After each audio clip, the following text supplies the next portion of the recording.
guys, it's Christy and welcome to The Grinch Stole My Book Tag. So I do happen to have a Grinch t-shirt. Unfortunately, I'm very limited in how far I can back up my camera and my little studio and everything. So unfortunately, you can only see the very top of the shirt, but I do have a Grinch shirt on. The Grinch is one of my favorite holiday stories. I absolutely love the original cartoon, and I also love the Jim Carrey version as well. I don't know, there's just something really great about that movie. Maybe just seeing the whole Whoville world brought to life in a live action format. And also, I think Cindy Lou Who is just so cute, and it's just a really fun movie. I love the story of the Grinch, that he goes from absolutely hating Christmas to growing a heart and becoming the biggest giver of all. So it's just got a really great message. Now for the prompts. The first one is trim up the tree with Christmas stuff like Bingle balls and WhoFoo Fluff. A book that you just get excited to talk about every chance you get. Okay, this one was really hard because there's a lot of books that I get excited about, but I think probably any of Melanie Cellier's books I get really excited to talk about. Why? Because, well, they're fairy tale retellings, and because she is what got me started with reading again. I stopped reading fiction for several years because I was just having a really hard time finding anything clean that I liked at the library. And when I discovered Melanie's books, I was like, yes, okay. So she kind of introduced me to the world of fairy tale retellings and indie authors, things like that. And I found now so many incredible authors and books that I love, but she's the one that started it all. So that's why I get excited about her books, and I like to recommend them any chance I get. If you like fairy tale retellings, Melanie Cellier is like the queen. So you should definitely check her out. Another one that I really get excited about is The Princess of Mermaids, which is a Little Mermaid retelling. And this was so unexpectedly delightful and unputdownable that I just love to tell people about it. Again, if you like fairy tale retellings, you should definitely check out A.G. Marshall because her books are hilarious, and I think this one's her best. Must find some way to stop Christmas from coming. That is definitely the Grinch. It feels like our favorite authors don't want to give us their new books immediately, right? So they're stopping our Christmas from coming. What's a new release you cannot wait for? Well, I can't really say that there's actually like a series I'm reading right now that hasn't already been written that I'm really waiting for the next one. I do have pretty much this whole series from Layaloha Humphreys. I have up to book 4, and I asked for the 5th book for Christmas, so family, please don't let me down. And I believe there's a 6th one out too, which I need to get as well. But just yesterday, I got an email from her, and she said that she is writing 2 more books in this series.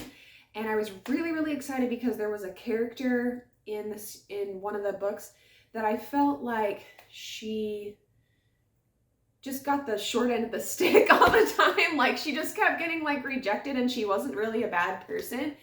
And I felt really bad for her, but she's gonna get her own story, and she is gonna get a happy ending. So I'm really excited about that. So yeah, I would have to say the top series I'm looking forward to being finished is the one from Layaloha Humphreys. All I Need is a Reindeer, a book that has an animal in the story. Well, honestly, there's a lot of stories that have animals in them, but one that I could think of that had like a very prominent animal where the animal is like a character was The Secret Princess, because in this story there's actually a horse that talks, and he's quite amusing and very important to the story. So again, it's a Melanie book. Yep. So this one is the start of the book 1 in the Return to the Four Kingdoms series. So I think she's actually got like 3 different fairy tale series out right now. Yeah, I don't know, they kind of all blend together. But this one was very good. Fast paced, great love story. It's a retelling of The Goose Girl, and this was my very first retelling that I have ever read of the Goose Girl, and I was very impressed. So it was very, very entertaining. I really, really liked the tale. Oh, the Noise, Noise, Noise, a book that you keep hearing about but haven't read yet. Okay, so yes, sometimes I do take a break from fairy tale retellings. I feel like actually the last couple months I've been reading less fairy tale retellings, but for some reason when I put together these tags, like all the best books I can think of are fairy tale retellings. But anyway, so I've heard there is a book that I put on hold at the library. It is called Powerless, and this was heavily promoted by Oceana. So if you haven't seen her video, I will link it below. I think it's probably one of the best videos she's ever done. She was just so genuinely excited about this book. And I happen to love YA fantasy. So I was like, I have to know. Okay, yeah. So I put it on hold at the library. I think I'm like 35th on the wait list or something. So it might be a little while before I actually get that book. And we'll see. Maybe if I get too antsy about it, I'll actually just buy it. I think Tabitha Gabrielle bought it as well. So, and I know she loves YA fantasy, so I can't wait to hear what she has to say about it.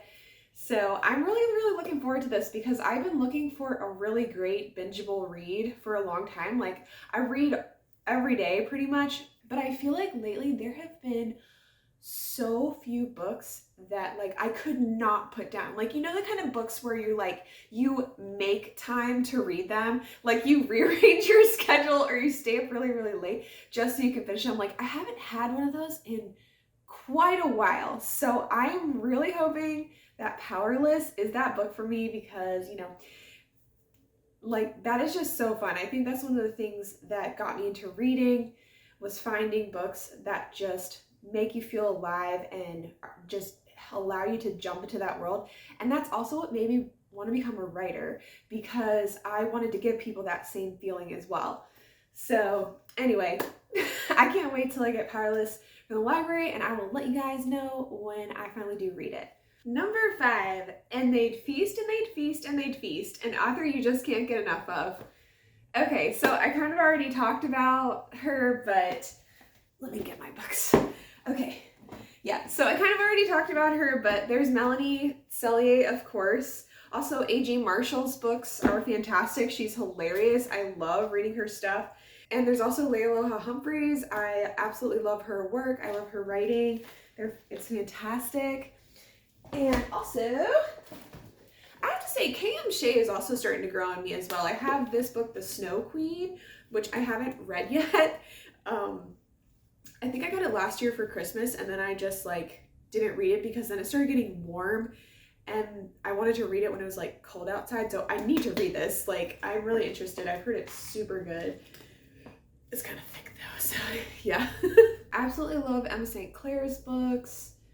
She's really great as well. I like Julie Klassen too. I think I've read most of Julie Klassen's books.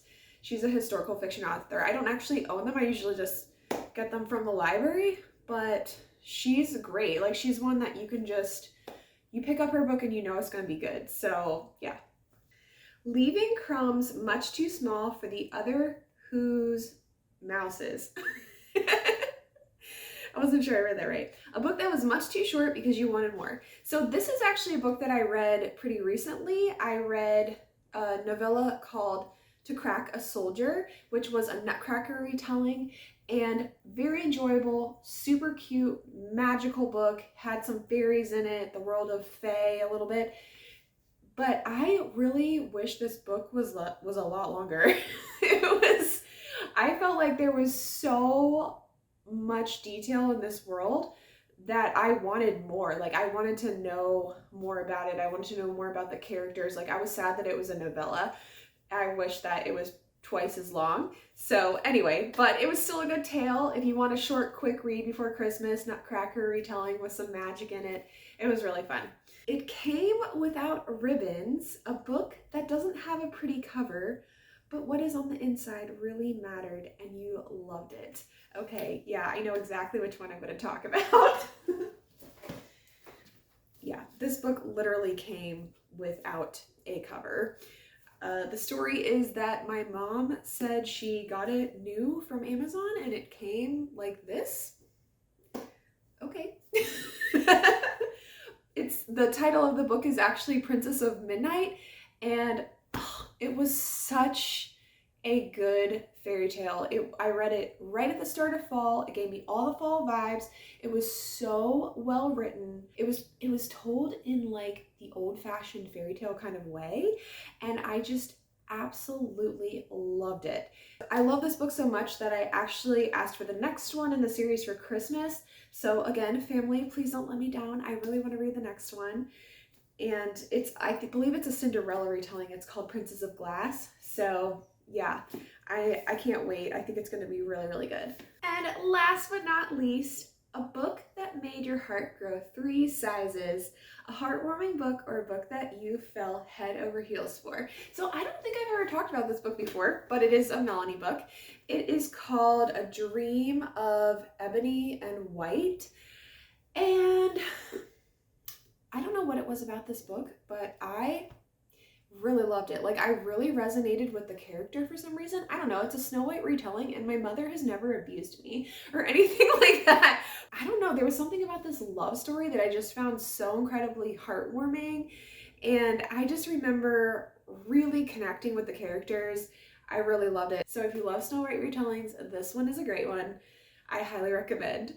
Okay, and now for the people I'm going to tag. So first of all, I wanted to say thank you to Katie from Paperbacks and Ponytails for tagging me in this video. It was a lot of fun. So in return, I'm gonna tag Reese from The Writing Songbird, Kat from Cat Stories, and Tabitha Gabrielle, because this tag is all about the Grinch and I know she's gonna make it funny, so. Anyways, I hope you guys have a very Merry Christmas and Happy New Year, and I will see you in my next video.